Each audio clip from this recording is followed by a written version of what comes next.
Dean Karlan, Professor of Economics at Yale University. Hello. Hi. Thank you for joining us. Just had a couple questions we wanted to ask you.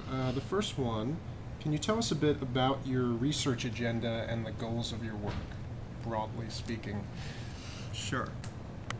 So, the broad agenda is trying to understand what works in social policy and what does not, and ideally to dig a little bit deeper than the simple question about what works and what doesn't, and understand why things work or why things do not work.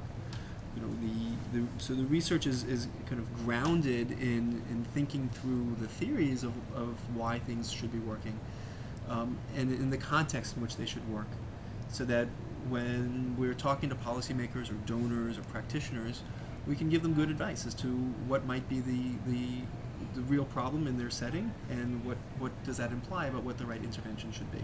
And we think about this in many contexts. The two that I work in the most are charitable fundraising and microfinance, which are two night and day topics, but we employ very similar issues in both settings.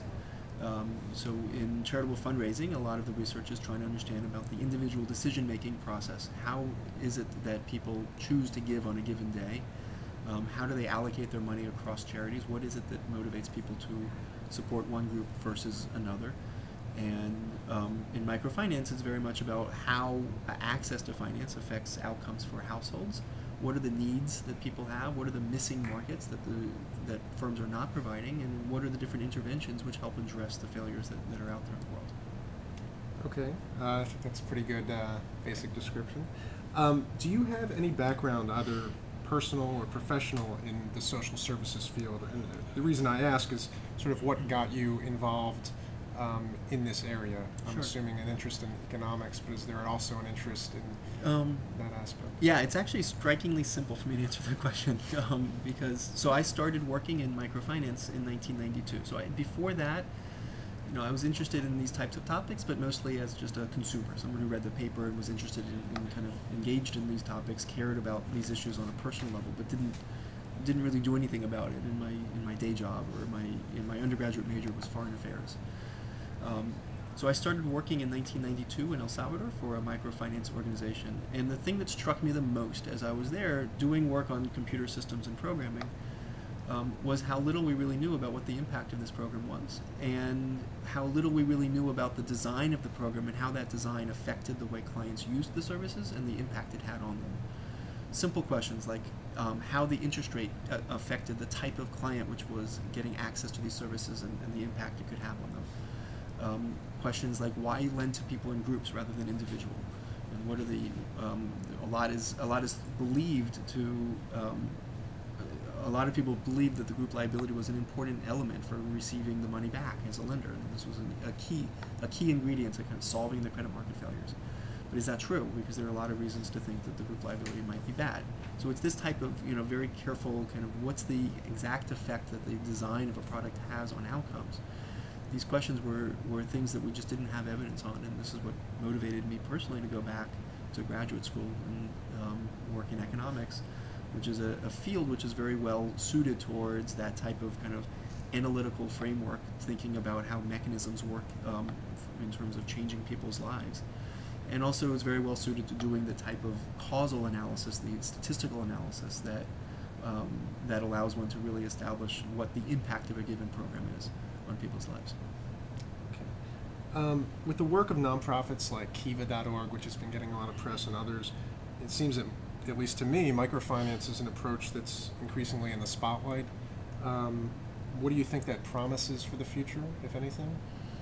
So, I think the key is, personally, I think the key is getting over the rhetoric and into the substance of really knowing how to do microfinance well. It's easy to get excited about a motivating story about a woman who gets a loan and starts a small business and rises up out of poverty. But the anecdotes, the data are not really supported by the anecdotes very well. And it's not to say that some of those anecdotes aren't true, but there's clearly a lot of heterogeneity in the types of impacts that are generated, and we really don't have the information we need about how to kind of do it well.